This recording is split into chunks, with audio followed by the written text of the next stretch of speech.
characters: the Queen, the horse, the clown, the lamppost, and the Aslan. One day, a young boy struck a bell to wake up the evil witch.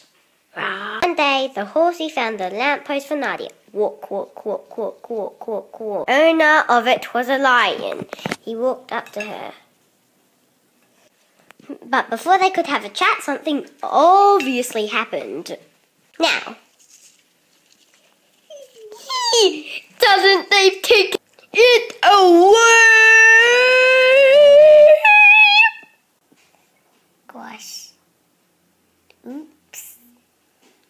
Now we're all standing up. Great work. Now I'm perfect. And then the lion killed the evil witch. Yeah.